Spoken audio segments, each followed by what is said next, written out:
Do you wear a health or fitness tracker that also tracks your heart rate? Well, you've probably noticed it probably tracks your heart rate variability as well, or your HRV.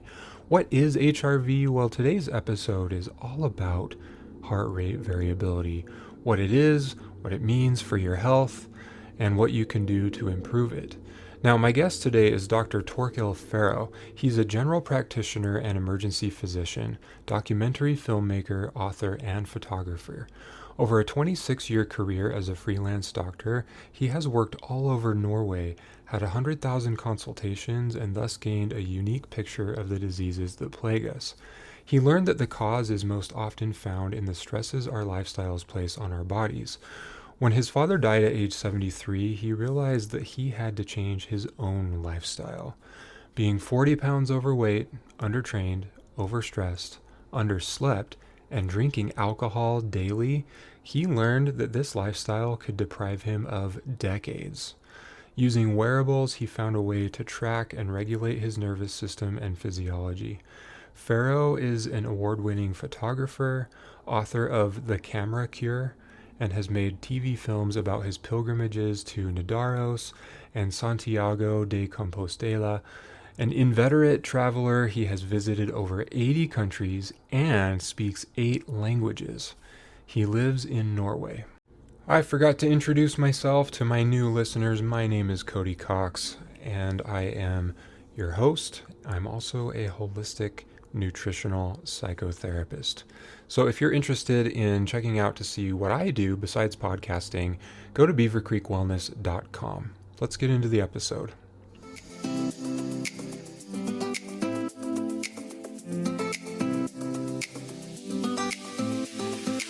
Welcome to the Real Food Mental Health Podcast, where we explore the powerful connection between mental and physical health. My name is Cody Cox, a holistic nutritional psychotherapist, and I'm here to guide you on a journey to true wellness, mind, body, and spirit. If you're tired of quick fixes and want real solutions that address the root cause, you're in the right place. Let's get started on your path to lasting wellness. Welcome back to Real Food Mental Health. My name is Cody Cox. Today I'm talking with Dr. Torkil Færø. Welcome. Thank you, Cody. Nice to be here. So tell us about your book first. Let's get an overview of what that's about, and then we'll go from there. Yeah, my book is called The Pulse Cure, and it's about how we can use our heart rate, what it can tell us by using wearables such as Garmin, Oura Rings, Whoop bands, and all of the other watches, smart watches and smart rings that are now on the market. It's for some reason, it's the only book, to my knowledge, still, that will explain how you use the wearables in connection with food, with alcohol, with exercise, with sleep, and with menstruation, menstrual cycle, and all the other things that will affect our heart rate. And of course, I work as a doctor, and the heart rate can tell us so much about how our system, what is stressing our system, and the state of our inner system. And that we have this, wearables, they're cheap, easy to get, easy to understand. I think it's a great tool. Yeah, so people don't realize how much power we have behind these wearable devices that we have. I mean, we've got a bunch of different options. There's the Fitbit has been around for a long time. The Apple Watch is a really popular one. I wear a Garmin. I know Oura Ring is really popular too if you don't like having a screen. But out of all these different devices, are there some that are better than others, or like would you recommend a specific brand? Yeah, that would absolutely be Garmin. So Garmin is in a league of its own. Not Not necessarily because of the quality of the watch itself, but because they have bought the Finnish company called Firstbit Analytics, and they've taken their algorithms into their system. So it's a thing that you can just push the button, you will see the stress level in the moment, so it's easier to adjust it. You have the body battery system, which is a really intuitive system where you wake up in the morning, you see how much physiological resources you have.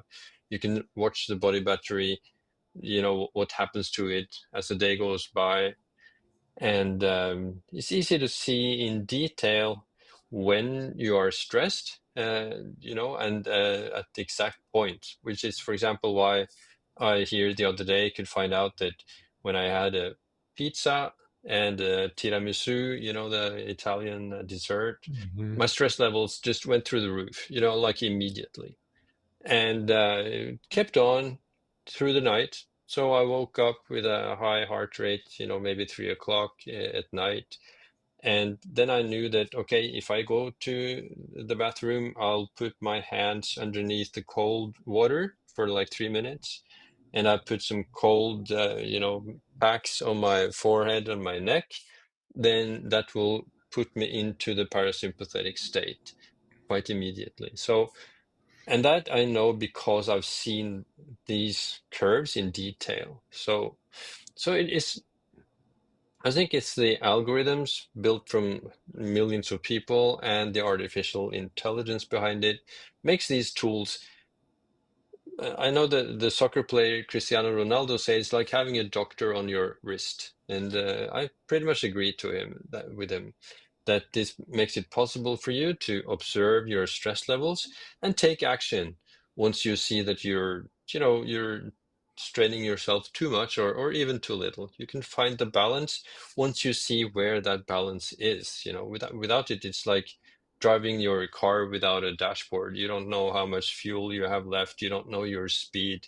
You wouldn't know if the temperature gauge is, sky high and so on. Hmm. Yeah, and I know that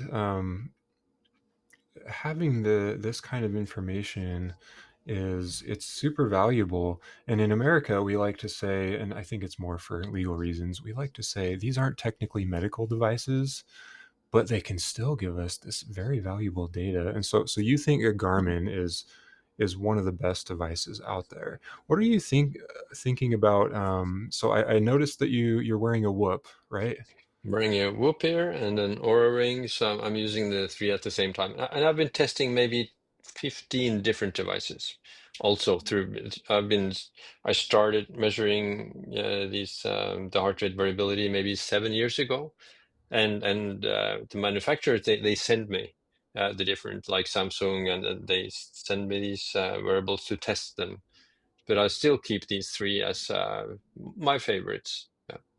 So you're wearing the Whoop, the Oura Ring, and a Garmin. Yeah. Okay. And how about a Fitbit? Because I think the Fitbit it's a pretty Mhm. popular one. What do you think of that? It's okay too.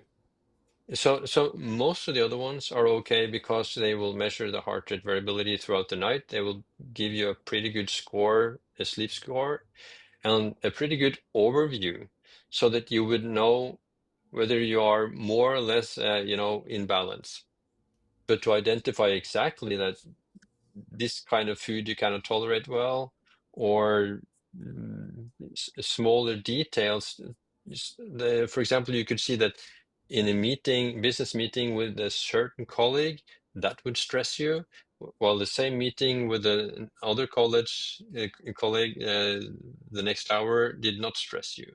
So you can see it in so much more detail, I think, with a Garmin watch than you can with the other wearables. But most of the wearables are a lot better than your own guesswork because we are really terrible at looking at our own stress levels. Our senses are not made for it. We have excellent eyesight, excellent taste and smell, and sense of touch and hearing, because throughout history, the threats to our lives and health has come from the outside, from other animals and from foul food and different stuff. But that we get sick from our own stress levels, that is just the latest decades, right? It is really interesting to see the data come in as I go through different things. Like I was just traveling over this past weekend for a training and watching my Garmin watch, seeing how the numbers change. So my Mhm. sleep score changed, my stress changed, heart rate variability changed a little bit. For my listeners, can you explain what heart rate variability is? Yeah, heart rate variability is the variation between heartbeats. So that can decide whether you are in the parasympathetic restful state or in the sympathetic stressful state, the fight, flight, and freeze state, because your heart rate will behave differently in those two states. So when you are in the relaxed state, the parasympathetic state, then when you breathe in, the heart rate goes up a little bit, and when you breathe out, the heart rate goes down a little bit. And if you're in the stress state, then the rate will be as steady as a metronome. And then these devices can tell then whether you are in the relaxed state or in the stressful state. So it's not just the heart rate in itself, like if you have 60 in heart rate or 70 or 80. It's a more sensitive measurement of the heart rate. So I often call it's like watching your heart rate with a magnifying glass. You can tell so much more from watching the heart rate variability than you can tell from the heart rate in itself.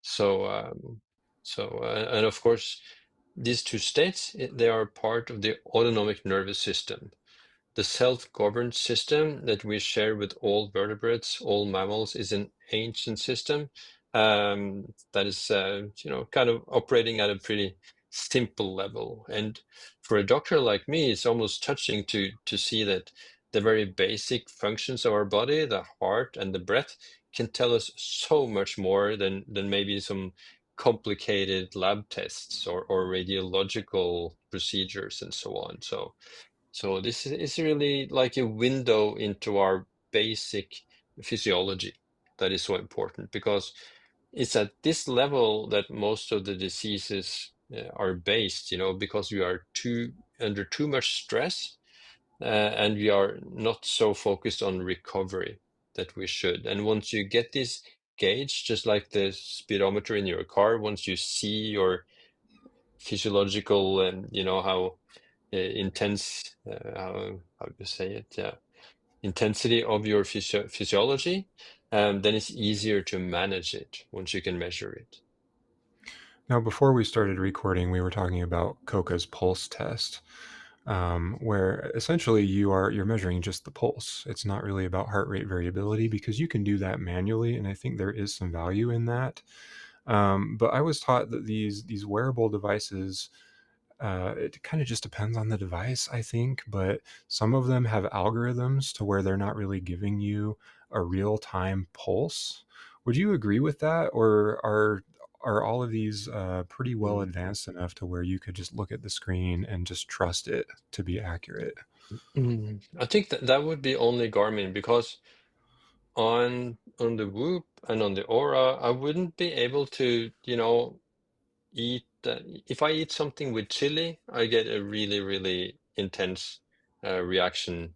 And it will just take a minute or two before I can see on my Garmin that the stress level has been going from maybe 30 to 70, for example. But the Whoop and the Aura or the Fitbit or the different watches will not have an opportunity to do that. You wouldn't see it. I cannot push a button on my Whoop and then get my stress levels or the heart rate variability in the moment. So that is the unique thing about the Garmin watch, and I'm not affiliated with them at all. So it's not. I'm not talking the product. So but I just think it's the best product out there, and it's also the cheapest. So I think you would get it for like $250, and of course, if you buy it secondhand, you could probably get it to next to nothing, right? Yeah, I know they have a model that's like $150. It's a very basic one, but it still does heart rate. It still Mm. does all of your basic metrics. Mm. Yeah, you would need the heart rate variability over time though to see the patterns. If you to see the patterns, for example, during menstruation, the menstrual cycle for women in that age, the week before menstruation would be a pretty tough load on the system, and it's comparable to a strong COVID infection, actually. So to see such patterns, you need the heart rate variability over time. and that I think you would need, $200, $250, somewhere around that. Yeah, okay, that makes sense. And I know it seems kind of counterintuitive that you would want your heart rate variability to be higher because you Mm. think of it as like a state of chaos. And so I think when Yeah. people hear that Mm. explained to them, they're like, "Oh, well, that state of chaos, that must mean that I'm stressed."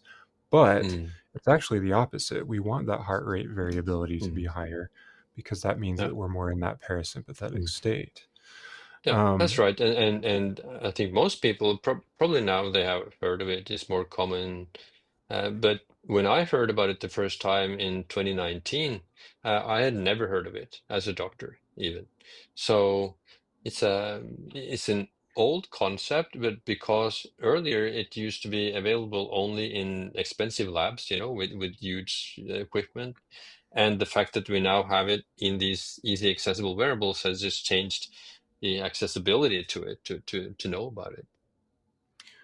I am in a field, so I'm a psychotherapist, and I've been exposed to like there's heart math, and there are a few different modalities that focus on heart rate variability in a mental health clinical setting. But it's kind of sad that we don't have that in a medical setting. Mm.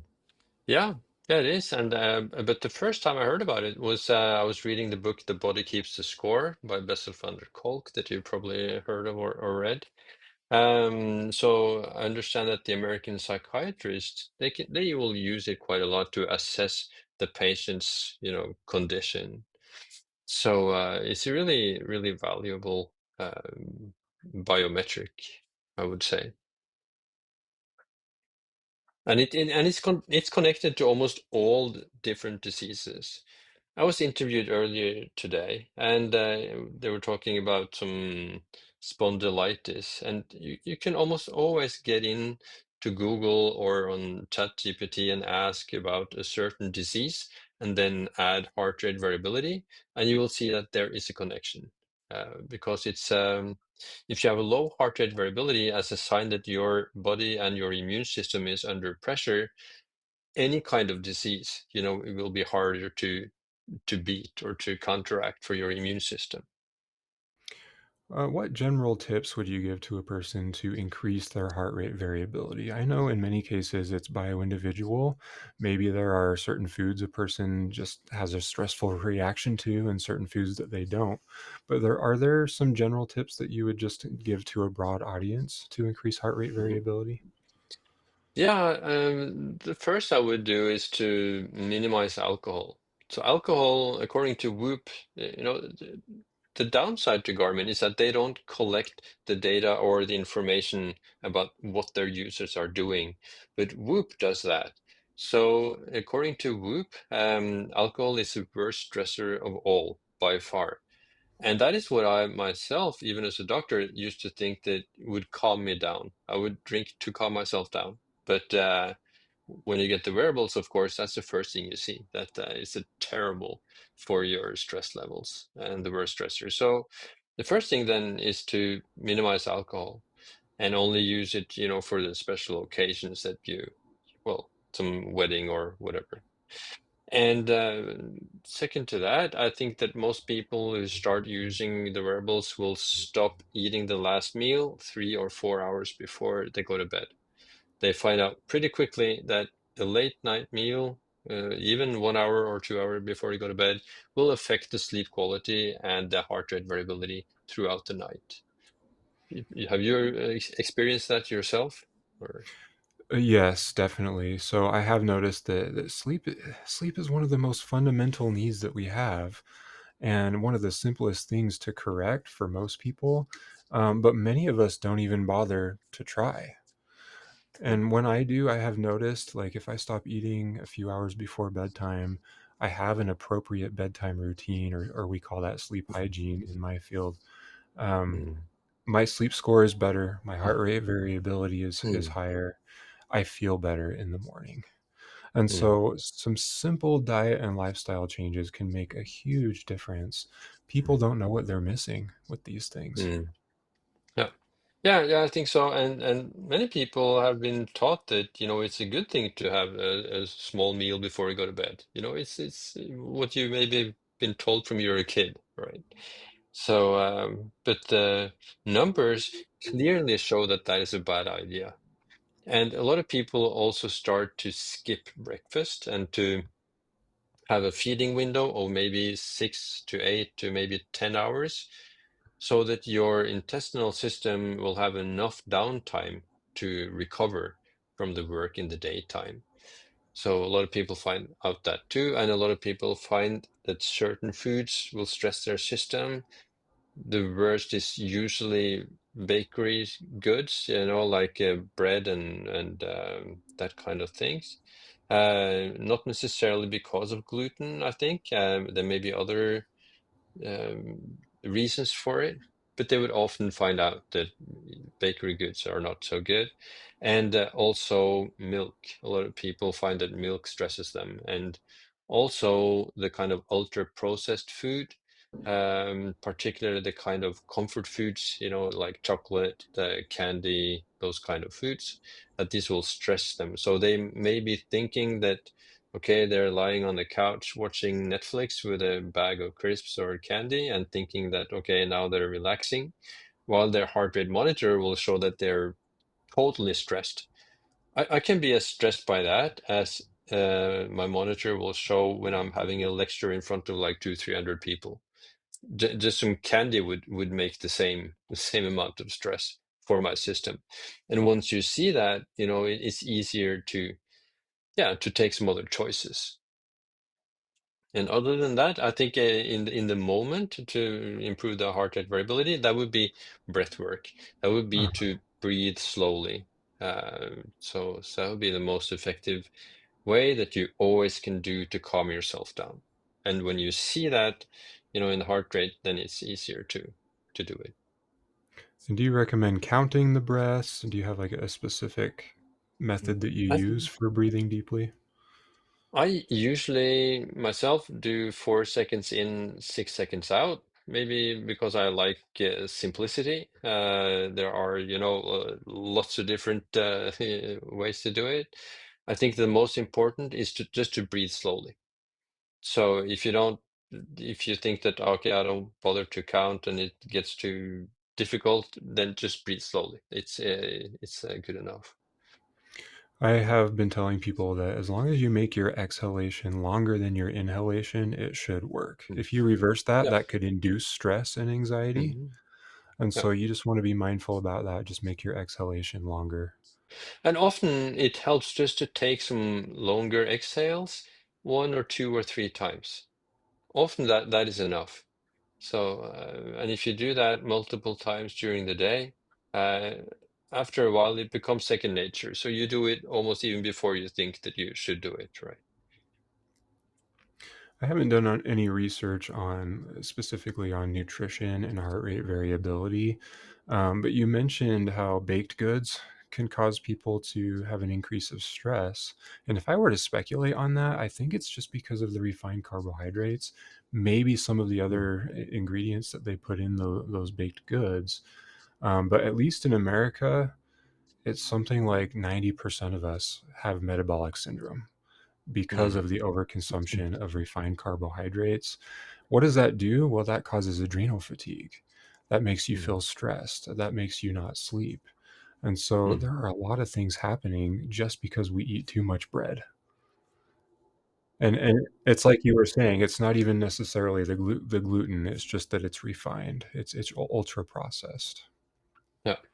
Yeah, absolutely. So, and so if I'm stressed and know that I have to eat a light meal, then I would rather have a Caesar salad, for example. That I know that's my go-to, meal if I know that I need to keep my stress levels down.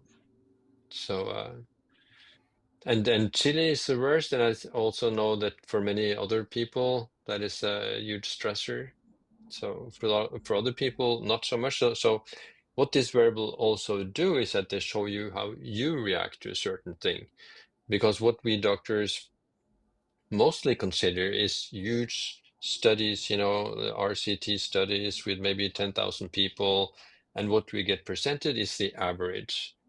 So and that doesn't necessarily mean anything to a certain individual in that research, because the difference could be, one could have a totally different result from another person. So here you can see how you respond to certain things. So this is individualized medicine, and it's also preventative medicine, which is really nice that you are able to avoid getting sick by monitoring your condition and making sure that you're in good shape, that you're not doing the bad choices. Because the good thing is that whatever is bad for your health, or most of it, when you do that, it will be shown in the heart rate variability. And once you can control it, then to some extent, then you reduce your chances of getting the lifestyle diseases that are 80%, maybe even more, of the diseases that I'm treating as a doctor. So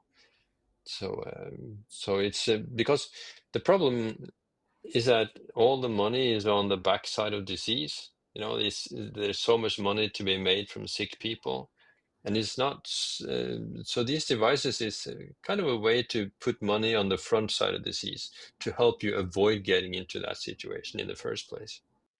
So that is kind of optimistic, I think, for me. Yeah, that's a good point. I think a lot of people, they don't take their health seriously until they don't have it anymore. Mhm. Yeah, that is true. But Because most of the modern day diseases, once you get them, it has been in the making for like a couple of decades. yeah, and that's often why people don't equate like environmental toxins or ultra processed food with poor health, because they don't get sick instantly. It's not an overnight thing. It takes a couple decades for it to manifest, but it is building up slowly over time in the background until you have symptoms. Mm. Yeah, absolutely. And so, yeah, this strategy it's a really excellent preventative approach, and we really need to start now. So maybe we've got health problems, maybe we still have yet to have any symptoms, Mm. but we really need to start now with this diet and lifestyle stuff. Now, in the notes that you gave me, you mentioned something about uh, 8 strategies for Mhm. increasing a person's lifespan by 24 years. Can you explain that? Mhm. Yeah, that's an American study from American veterans, or in the American military service.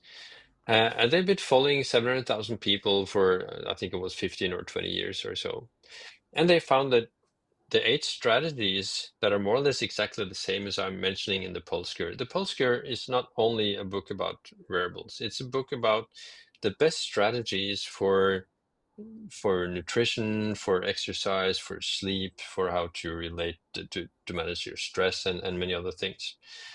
So the things, the strategies that gives you those 24 years extra of lifetime, when you start implementing these things from when you are 40 years old.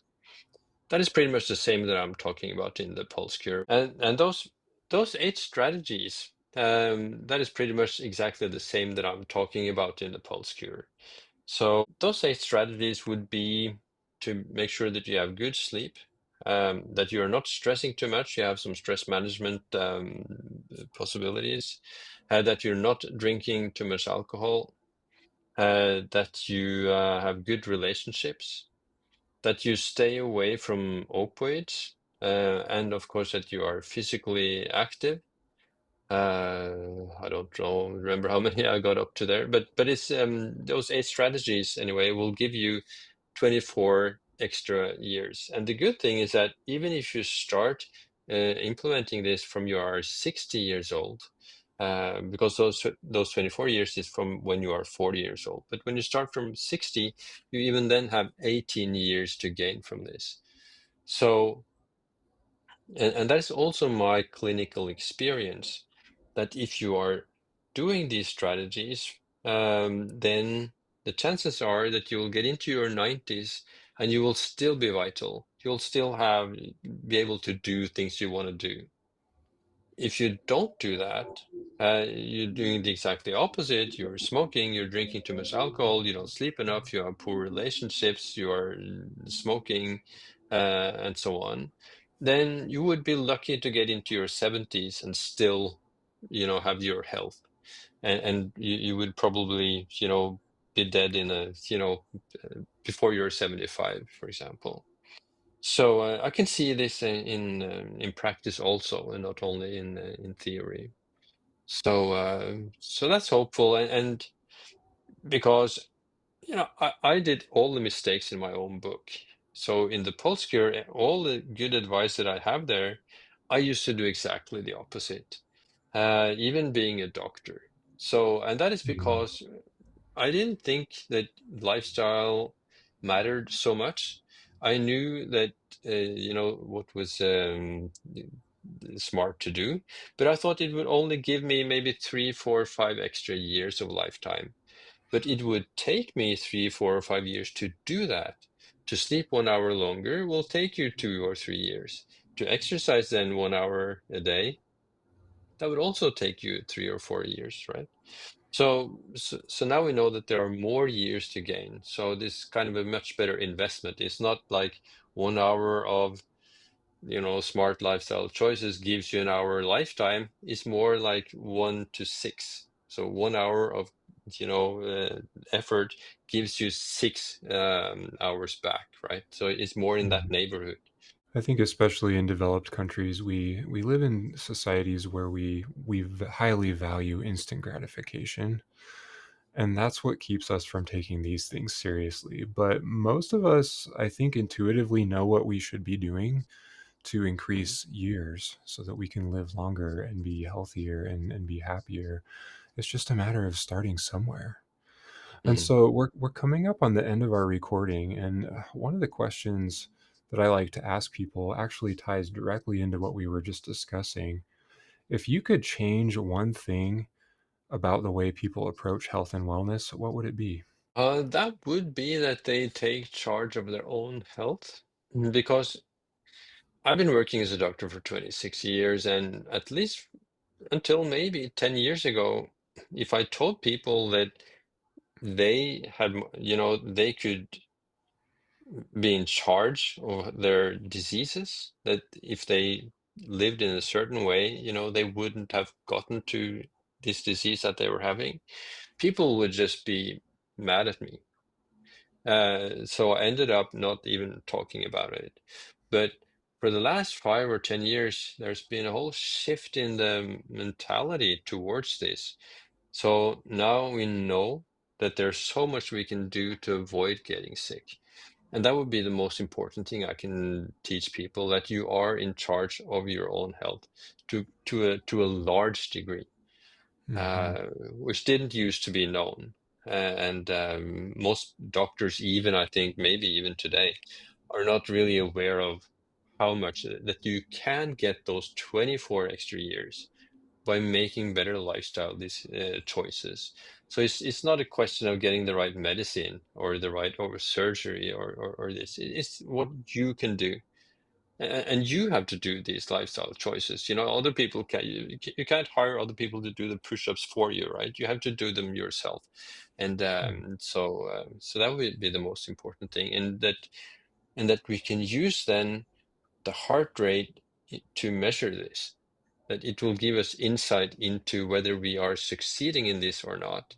So that would be, I think, the most important thing I can teach people. Great. And that is One because I, last, I use it myself, because this is, yeah. it's just, I'm a normal doctor, right? So that I suddenly found myself being a best-selling author because in Norway, this book has been selling tremendously. I think if you would compare it to US numbers, it would have sold more than 3 million copies, compared to the size of the population. Been translated Mhm. into 9 languages. Uh, but all I've done is just seeing what worked for me, and then made a book to tell others that this can work for you too, right? So, but usually I'm just a normal doctor. Yeah. So, speaking of your book, can you go ahead and just share your website where people can find your book? The book they can find anywhere on Amazon or Barnes and Noble. So it's a standard published book. It's a UK publisher. It's also an audiobook with a nice British accent. I'm not the one narrating it. And you can get it. You can even get it on your iPhone or your Android phone on the book app there, and just find it there. So it's available anywhere. So Okay. I don't have a particular website. I have the pulsecure.com where you can see. I don't sell the book through that, but you can see a lecture there where I'm talking about how to use the Garmin watch and to see the graphs that I'm talking about. Okay. Yeah, that's a good resource. I'll put that in the show notes for this episode. Hey, thanks so much for Mm-hmm. joining me today. It was a good talk. Yeah, thank you, Cody. So very nice to be here and be talking about this. Thank you. I just wanted to put a little end note in here. If you didn't catch it, Dr. Torkil recommends using a Garmin device just because he considers them to be more accurate, have better algorithms. Garmin actually has quite a range of models that you can choose from, anywhere from like $100 up to, I think it's over $1,000 for the more expensive models. I have one of the mid-range ones that I wear every day, and I'm going to be honest, it has more features than I actually use. And so if you're like me, chances are you could probably get one of the cheaper ones and that would be good enough. Now, the reason I chose a Garmin over like an Apple Watch or an Oura Ring is because, for one thing, I hear people complaining all the time that they have to charge their Apple Watch every single day. And in fact, I think they only have like an 18-hour battery life, which means if you're not charging it during the day, you're charging it at bedtime, which means that you're also not tracking your sleep. So I chose not to get an Apple Watch for that reason. I wanted a longer battery life. Garmin has like, I think on average, you have like a 2 week battery life. And a couple of the models even have a 30-day battery life. But I mentioned the Oura Ring too. So the reason I chose a Garmin over an Oura Ring was because I wanted something with its own screen so I could keep Wi-Fi and Bluetooth turned off, both on the device, but then also on my phone, because I don't like unnecessary EMFs. So I wanted something with its own screen where I could look at my data without connecting it to my phone first. So just some things to think about if you are in the market for a new health tracker. I have no affiliation with Garmin or any of these other companies, but hopefully this information was helpful for you. Real Food Mental Health is for informational and entertainment purposes only. I do not necessarily agree with all of the views shared by guests. The information presented on this podcast is not intended to replace any medical advice, diagnosis, or treatment. While I am a healthcare provider, I am not your provider. Always seek the advice of an appropriate healthcare practitioner with any personal questions you may have regarding a medical condition. Never disregard professional medical advice or delay in seeking it because of something you've heard on this podcast. Reliance on information provided by this podcast is at your own risk.